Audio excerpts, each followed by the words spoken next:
Hello dear students, मैं आपकी mentor doctor प्रगति सक्सेना। और आज हम बात करेंगे कि ऐसी क्या ट्रिक्स एंड टेक्निक्स यूज़ करें अपने कॉपी राइटिंग के एग्जामिनेशन के टाइम कि हमारे मार्क्स जो हैं वो इन्हांस हो जाएं।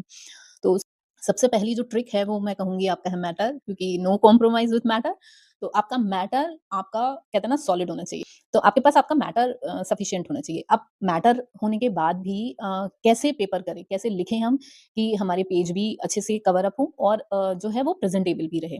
तो पेज आपको जो तरीका होता है वो होता है कि आपने अपने आंसर्स को ना पैराग्राफ में डिस्ट्रीब्यूट करना है, मतलब पैराग्राफिकल करना है। उसको एक लेंदी उसमें नहीं लिखते चले जाना है आंसर। उसके बाद हेडिंग्स दीजिए। नहीं भी हैं अगर उस क्वेश्चन आंसर्स में, तो आप बनाइए हेडिंग्स, क्योंकि हेडिंग क्या होती है वो हाइलाइटेड हो जाती है और तुरंत ही समझ जाता है एग्जामिनर कि हाँ, बच्चे को पता है। ठीक है, तो पहले आप सारी हेडिंग्स दे दीजिए। जो भी आपके आंसर्स को कवर कर रही हैं हेडिंग्स, वो सारी आपने हेडिंग्स दी, तो वो पेज काउंट हुआ ना। ठीक, अब उन सारी हेडिंग्स को आप एक-एक करके डिफाइन करिए। कोई भी हिसाब से स्टेप पूछा गया है, प्रक्रिया पूछी गई है, तो इनको ना चार्ट के थ्रू आप पाई चार्ट, फ्लो चार्ट जो होते हैं, उनके थ्रू आप उनको अ, डायग्राम के थ्रू उनको शो करिए। इस तरीके से आपका स्पेस भी काउंट हो रहा है। आप पहले ये भी बता दे रहे हो कि ये चीज़ें, पूरा प्रोसेस भी आपने एक बार में क्लियर कर दिया और फिर धीरे-धीरे उनका डिटेल कर दिया। ठीक है? इसके बाद जब आप लिख रहे हैं तो आपकी डेफिनिशंस को हाइलाइट करो आप, चाहे वो आप अलग कलर से, मतलब आप कलर्स के साथ खेलिए। आप कलर्स के साथ खेलने का मतलब ये नहीं कि आप पूरी मतलब इंद्रधनुष बना दीजिए कॉपी पे, नहीं।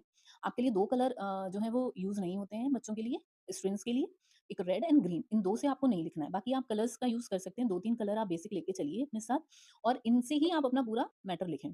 अंडरलाइन करके डेफिनेशंस हैं, उनको आप हाइलाइट करके, अंडरलाइन करके या फिर इन्वर्टेड कॉमा में आप अपनी डेफिनेशन दीजिए, ठीक है?